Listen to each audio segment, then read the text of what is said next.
My name is Matthew Walker. I am a professor of neuroscience and psychology at the University of California, Berkeley, and I am the author of the book, Why We Sleep.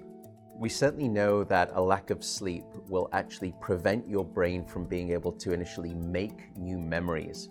So it's almost as though without sleep, the memory inbox of the brain shuts down and you can't commit new experiences to memory. So those new incoming informational emails are just bounced and you end up feeling as though you're amnesic.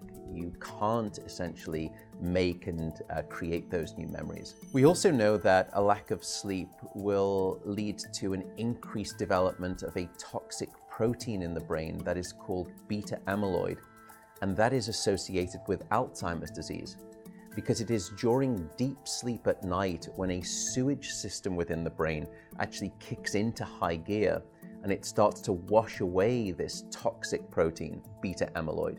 So if you're not getting enough sleep each and every night, more of that Alzheimer's related protein will build up. The more protein that builds up, the greater your risk of going on to develop dementia in later life.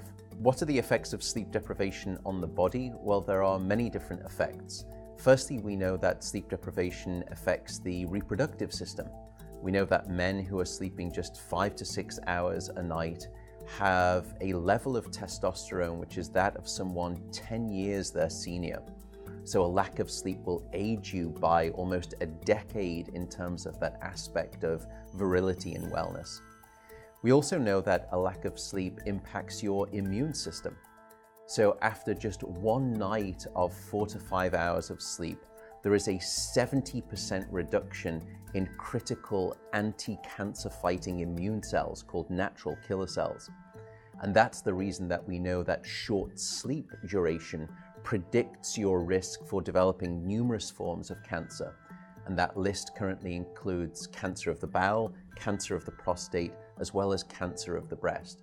In fact, the link between a lack of sleep and cancer is now so strong that recently the World Health Organization decided to classify any form of nighttime shift work as a probable carcinogen.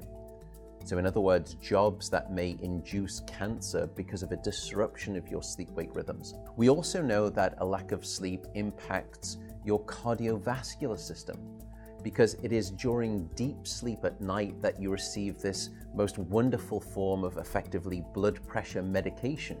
Your heart rate drops, your blood pressure goes down. If you're not getting sufficient sleep, you're not getting that reboot of the cardiovascular system. So your blood pressure rises.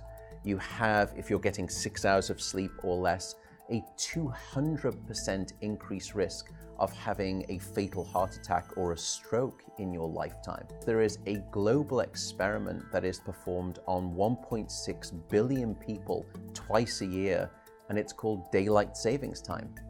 And we know that in the spring, when we lose 1 hour of sleep, we see a subsequent 24% increase in heart attacks the following day. Another question perhaps is, what is the recycle rate of a human being?